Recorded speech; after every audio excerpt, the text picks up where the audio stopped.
Hello and welcome to the 6th edition of ECMI Conversations with Experts, where ECMI researchers invite a prominent expert in the field of minority studies to talk with us about a specific area of their research and its relevance for our understanding of minority issues.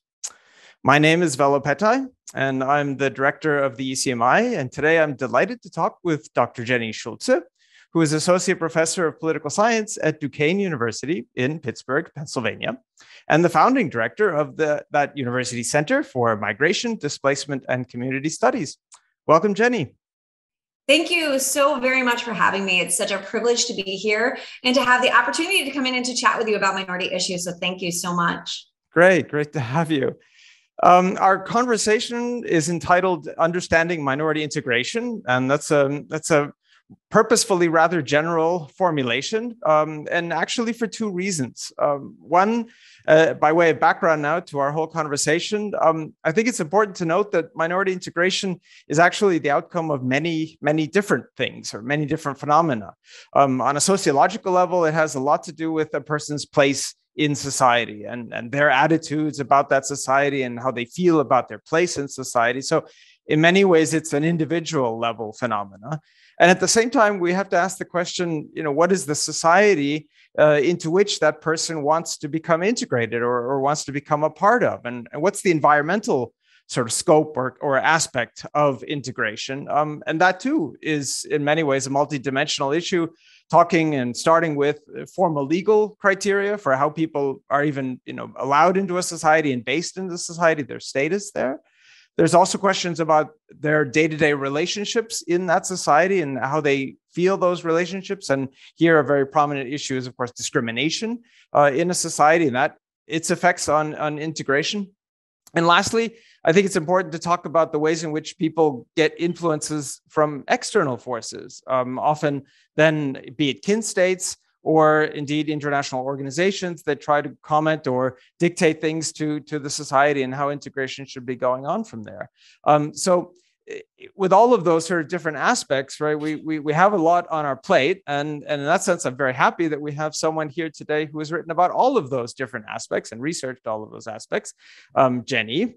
And a lot of that begins with Jennie's work already in 2009 in her dissertation at George Washington University that looked at the EU and its so-called conditionality gap when during the process of accession for Estonia and Latvia, the EU had a number of issues with trying to influence those countries' minority inclusion policies.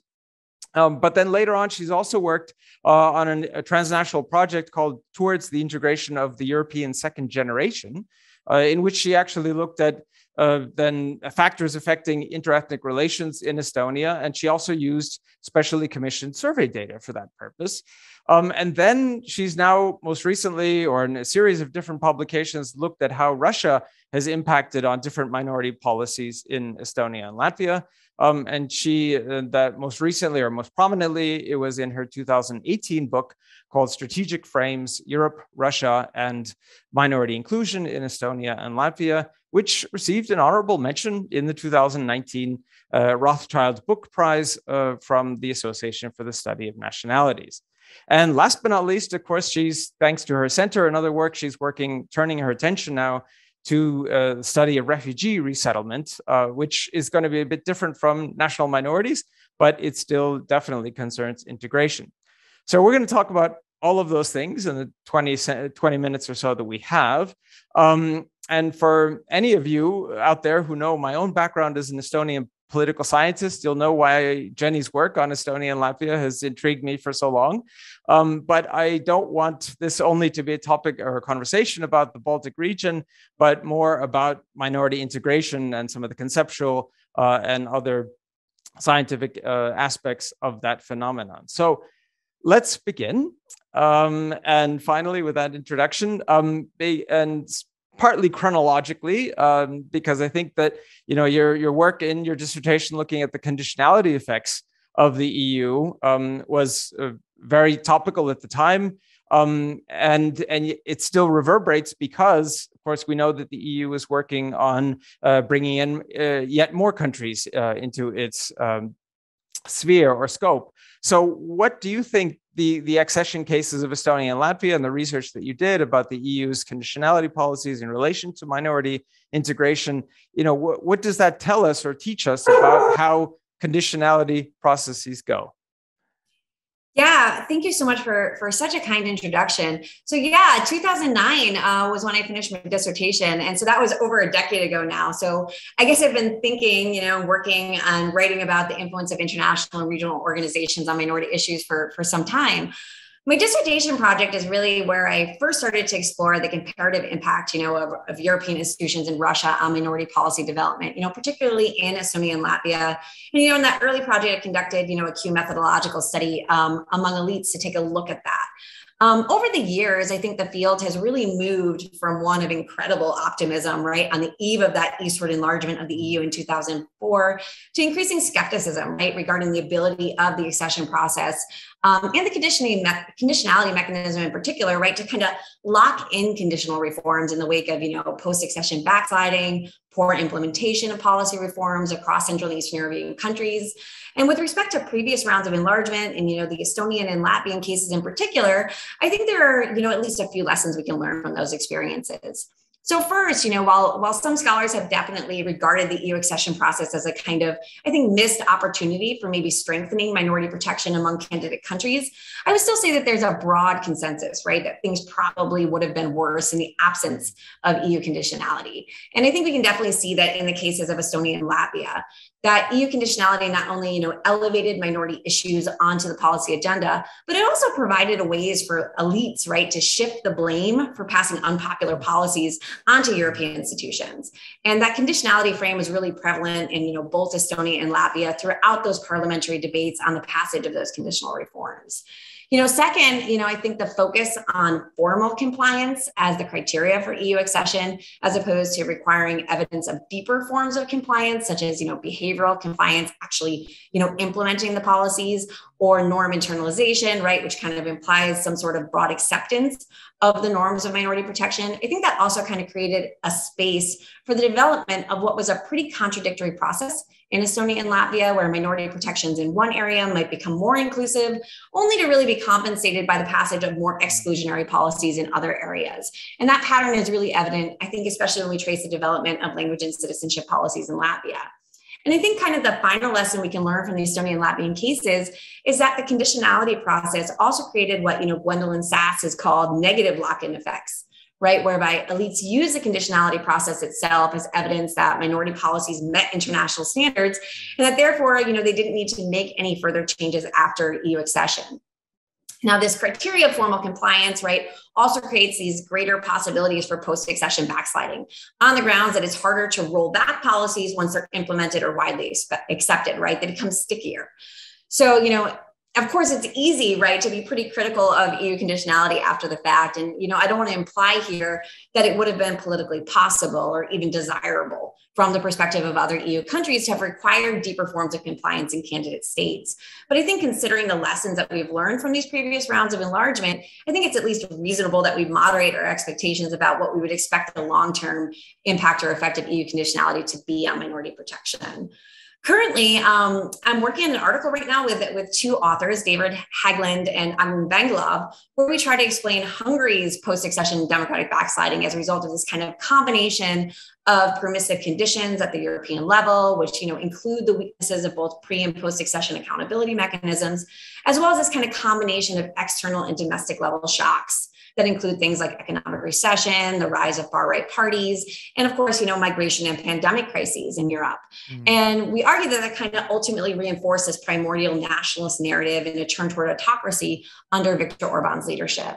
And kind of coming back to, your final part of that question, we argue that this combination of international and domestic level factors is pretty useful for understanding, democratic retrenchment in other EU member states, maybe like Poland or Slovenia, but also in candidate states like Serbia. So in some ways, it's kind of difficult to draw clear lessons about conditionality from cases like Hungary, because Hungary emerged as kind of this democratic frontrunner following the collapse of communism. And in a lot of different ways, the EU accession process just kind of reinforced what was already a liberal democratic trajectory. But, the obvious lesson we can take away from cases like that is that the conditionality process itself is obviously not sufficient to prevent the rise of anti-liberal forces or leaders in EU countries, and that sanctioning those countries post-accession is going to be really difficult, if not impossible, without the reform of existing mechanisms. Now, I'm not an expert at all on Southeastern Europe, and I'm not nearly as knowledgeable, as my co-authors. But we argue that there's definitely some, warning bells in Serbia's case that I think suggest a certain amount of caution with respect to admitting Serbia to this European liberal democratic club. For example, Alexander Vučić and his Serbian Progressive Party, they came to dominate politics after 2013. He's consolidated power, inserted control over the media, and espoused kind of primordial and exclusionary nationalist rhetoric, I think, in ways that are somewhat reminiscent of Orban's ascent in Hungary. And so when we think about these kind of lessons from previous waves of enlargement, we look at the electoral successes of anti-liberal parties and agendas across the region, I think it points to the need for external actors to be really conscious about supporting movements and organizations that are committed to advancing a liberal democratic agenda. And with respect to minority protection, I would say that previous rounds of enlargement point to, the importance of not only requiring policy reforms, but maybe at least some evidence of implementation. So I guess I'm pretty skeptical about the ability of EU conditionality to necessarily kind of lock in liberal democratic reforms into accession states.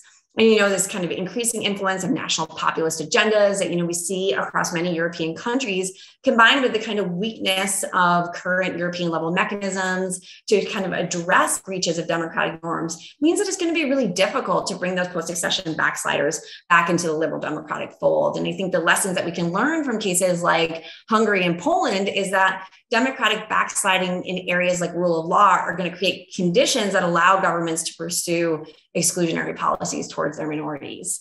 The European Court of Justice, of course, is going to be ruling soon on whether it will be possible to withhold funding for the severe breach of democratic principles, which could give the EU a stronger instrument, right, for pushing back against backsliders.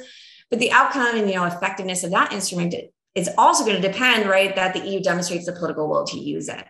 Of course, upcoming elections in Hungary may also have an interesting story to tell about, that country's political trajectory. So we'll see. Yeah, definitely. I mean, I think you're raising some important points by sort of embedding some of these issues of minority policy and inclusion policy and integration policy into the broader scope of democratic backsliding, as it were, in many cases, right? So that we have this overarching concern about the state of democracy in many of these countries, either inside the EU or still outside the EU, and then within that, of course, our narrower focus is on minority issues. But if the general environment is, of course, problematic from the perspective of not only democracy but rule of law, as you quite more specifically point out, then elements of integration and minority relations will also be affected.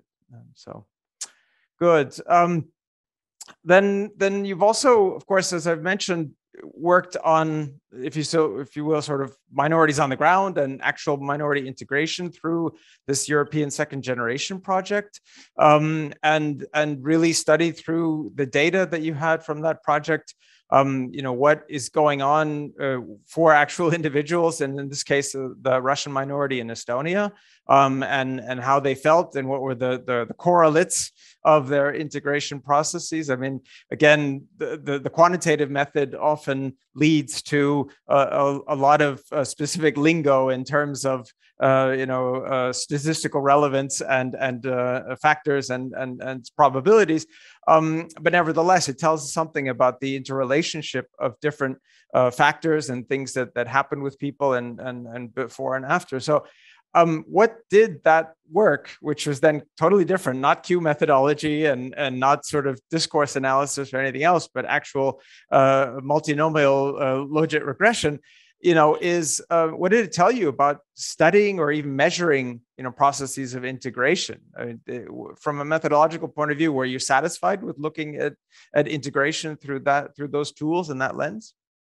Yeah, thanks so much for that question. Working on the TIES project was just such an amazing experience, right? Not the least because I was able to spend such a considerable amount of time living in Estonia and conducting research, but also because I had this amazing opportunity to work with this amazing network of scholars. And so I could talk about this project for a really long time, but I'm going to do my best to keep my comments brief. The focus of the TIES project was on understanding integration patterns among the second generation. So that is children born to immigrant parents whose life experiences are therefore in some ways more similar to their native born counterparts. And the project, right, as you mentioned, utilized a standardized survey that aimed to measure integration across structural, cultural, social, and identificational dimensions in 2 cities across 8 countries, and included both samples of, the second generation groups and similarly aged native control groups. And so by holding those immigrant groups constant across countries, those groups being primarily, children of Turkish, Moroccan, and ex-Yugoslav immigrants, the project was really able to problematize how the receiving context influences integration trajectories. And by including more than one city in each country, scholars could then kind of problematize the importance of both local and national contexts. So, a lot of prior research in the field had really focused on the importance of human and social capital for explaining integration trajectories. So a major contribution of this project was really in drawing scholarly attention to the importance of the receiving context for explaining integration trajectories. And it really emerged, I think, at a time when scholars elsewhere, for example, in the United States, with the development of theories like segmented assimilation, we're also beginning to think a lot more critically about the role of the receiving context in shaping the success of the second generation. Estonia, of course, was the only country included in the TIES project that focused on integration trajectories among second-generation Russians. It did include a comparison of 2 cities, Tallinn and Kohtla-Järve, but unfortunately, it wasn't possible to make those really interesting cross-country types of comparisons of second-generation Russians in that project. Obviously, the integration of Estonia's large Russian-speaking population has been a really important political concern after re-independence in 1991. It's drawn a tremendous amount of attention, not only from scholars, but from European organizations and from Russia. And there were really a lot of publications that came out of the TIES data that I think have really made a significant contribution to our understanding of integration trajectories in Estonia. With respect to methodology, I've always been partial to mixed method approaches. And I would say that my experience working with the TIES data kind of only reinforced my preferences there. So, for example, interpreting responses to the social or identificational integration questions, they really required doing follow-up qualitative interviews with respondents, in order to understand how they were interpreting various identity categories and the importance, for example, of interethnic friendships and what role those interethnic friendships actually really played in their everyday lives. And, I think in Estonia, these types of findings have really influenced scholarly approaches toward measuring social belonging to the society on the basis of a broader index that goes beyond simple categorical self-identification. And I think measuring identification on the basis of that broader index demonstrates that the sense of belonging on the part of Russian speakers to Estonian society is actually a good deal more positive than simple categorical identification might lead us to believe. As far as what factors kind of influence integration processes on the ground, I think one of the significant findings that came out of the research was the importance of interethnic interactions and social contexts for influencing positive attitudes towards the ethnic other. And so the policy implication that flows from that is obviously about creating opportunities for ethnic groups to come together, to interact with one another. And that's really important when we consider, spatial segregation of ethnic groups in, the capital city of Tallinn, right? And how that segregation can really reinforce ethnic boundary making. I think another finding called into question, right, this notion that linguistic integration, that is kind of this increased proficiency in the Estonian language among Russian speakers would necessarily lead to integration along all other dimensions, right? So while we found that, language proficiency was obviously pretty important for structural integration, in education or labor market spheres, social and identificational integration didn't necessarily follow. And I think that generated lots of conversations among both scholars and policymakers, particularly concerning this emphasis on language proficiency in the Estonian integration program. The Bronze Night, also happened during the TIES project. And that also kind of so that also kind of reinforced the idea that linguistic integration was not going to be some sort of panacea for solving interethnic tensions. Yeah. And finally, I would say maybe not surprisingly, that discourse matters, how the media and how elites talk about integration, affects those processes on the ground. So, here Christina Kallas, right, has drawn our attention to how the othering of Russian speakers by political elites, it's not very well received by Russian speakers, and particularly by young people, and how that can really be harmful for integration processes. I think there's been quite a bit of attention drawn also to how narratives that are promoted by the Russian media can affect integration processes. And here I think the most recent integration monitoring that came out last spring kind of shows some positive developments toward the creation of this idea of a common information sphere in Estonian society. So while Russian speakers may still be getting a lot of their information from the Russian media and from social media, as well as from friends and colleagues who may be using those sources, there's been a pretty significant increase in the number who view ETV+, right, this Russian language television station that was produced by the state broadcasting company that was started back, in 2015, that, there's an increasing number of people who view that as an important and reliable source of information, and also a decrease in the number who view Russian media as an important source of information. And, I think some of that may be driven by their, realities of the pandemic and the need for reliable information about what's happening in Estonia. And, there's still work to be done, but I think, those findings are definitely positive for integration processes. Okay. Actually, I have a follow-up question on that, which is new in the sense that in rereading the chapter that you contributed to that project, you wrote that while ethnic Estonians expect the Russian minority to adapt to majority culture, and therefore favor institutional solutions such as language acquisition and school reform, the kinds of policies you already mentioned, the Russian minority favors a focus on cultivating multicultural attitudes in society through increasing tolerance, participation, and recognition. And now I sort of want to take all references to Estonia and Russia and everything out of that sentence, because it's really trenchant, I think, in a broader sense, that it encapsulates even the kinds of majority-minority dynamics that I see here in Flensburg, where the majority has the sense that integration means that groups should just follow the right institutional and other laid down paths for them to enter the society. And in fact, the minority perspective ends up being slightly different in terms of actually wanting to broaden the scope of society, broaden the understanding of society. Is that, would you agree that that kind of differential perspective exists? And if so, is that problematic? Does that mean that somehow both sides are actually talking about integration in different ways, and that could be, difficult moving forward? Yeah, thanks so much, and thanks for pulling out that quote from the chapter. I think that there still are these divisions, and maybe we'll talk about this when we start talking about my work on refugee resettlement. But I think I see a lot of the same dynamic processes between the receiving society, thinking about integration in terms of access to various programs and things like that. Whereas when you talk to minorities on the ground, and when I'm doing that fieldwork here now, for minorities, access is of course important. That those kind of institutional links and that institutional integration is important, but it's also just, I think, about having a presence in the society and feeling welcomed and feeling that you can share your culture freely.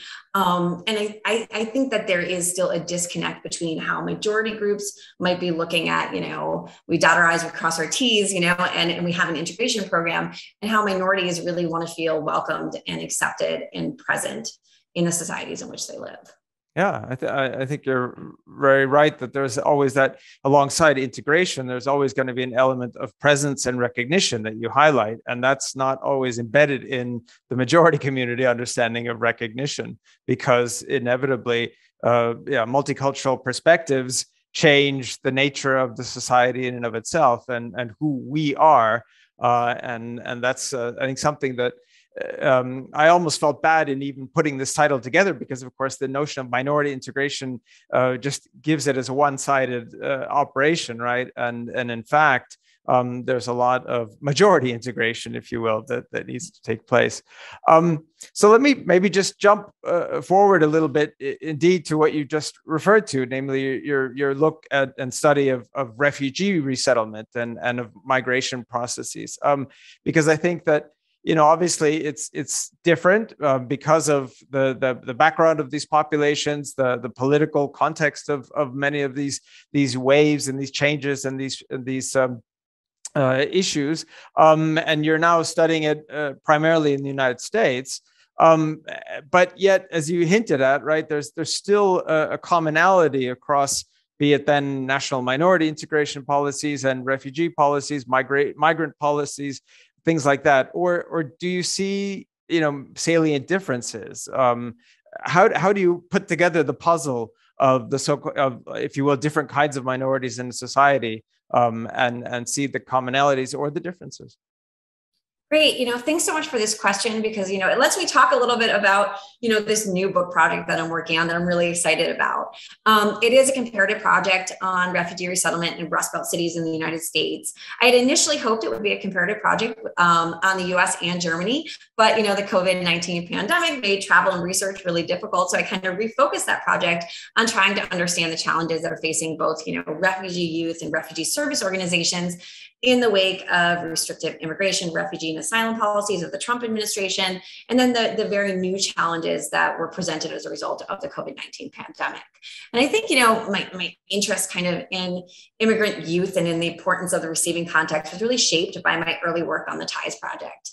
And, I've had this amazing opportunity to help to direct an after-school program for refugee high school students on Duquesne University's campus alongside my community partners, Arise and JFCS for the past few years. And, getting to know the youth has just been such an incredibly rewarding experience. Refugee youth, particularly high school age youth, they're really, I think, an understudied and also really underserved group. However, they're so vital to the success of their families and to the success of their communities. And second generation, as you saw in the TIES project. Yeah, absolutely. Yeah. And, they really face a variety of really unique challenges. And so, what I'm hoping comes out of this research is a better understanding of the challenges facing both refugee youth and service organizations, as well as kind of strategies and best practices for navigating those challenges during times of crisis.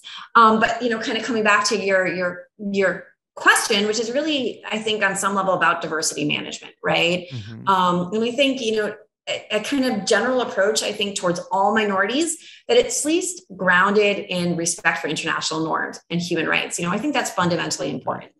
I think, if we look at cases like Hungary and Poland, for example, that democratic backsliding on things like rule of law, that opens a door for exclusionary policies toward a variety of minority groups, right? Including national minorities, sexual minorities, immigrants, and refugees. Yeah. So I think an approach to diversity management that recognizes, the importance of welcoming, respecting, and incorporating cultural differences in meaningful ways is really necessary for the integration of all minority groups.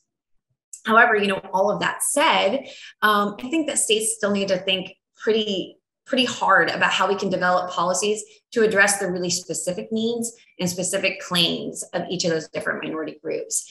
And, the challenges facing minorities, right, whether they're national minorities, immigrants, or refugees, are really quite different, as are, the challenges facing different communities within each of those really broad categories. And, I think if we look at, the scholarly literature, right, there's a substantial body of literature that focuses, on how the claims making of different minority groups is really quite different. There, I think, the work of Will Kimlicka comes to mind. Juju Cherko's work on minority claims making also, comes to mind there. But there's obviously been lots of others who have talked about this process of claims making as well. So, I don't really see how kind of maybe a one-size-fits-all approach to diversity management is really going to be very effective. However, at the same time, I think a broad framework that recognizes, the human dignity of all persons and, the value and unique contributions that minorities make to the fabric of our societies is still pretty useful for moving integration processes forward. Wow, I'm really impressed to hear that small detail, but nevertheless, really significant that you were working on the ground with these groups, high school, age youth, through your own university, which is of course also very commendable in terms of outreach and serving the community more than just giving lectures to students and grading papers and even doing conversations on video like this. Yeah, that's been a great experience. I mean, I teach my students, my university students serve as mentors in that after school program. And, as I've been teaching about, the politics of immigration, it's really hard to teach, civic empathy if students have no context for experience with other groups. And so, it's been the most beautiful thing to watch, the authentic relationships that are built between the high school students and my university students over the years. It's been really wonderful. Fantastic. Well, good luck to you with that. And good Thank luck you. to you with your research, of course, because that's our mainstay. As we've been talking right now with Jennie Schulze from Duquesne University about her work on a whole range of aspects of minority integration. And we've been able to cover pretty much everything in the time that we had. So we have more of these conversations on the ECMI website, so do look those up. And for more information in general about what the European Center for Minority Issues does, then follow us on social media and again, visit our website at ecmi.de. Thank you, Jennie. Thank you so much for having me. It's been so much fun to spend a Friday morning here talking with you about minority issues. So thanks so much for having me. Terrific. All right. Thank you.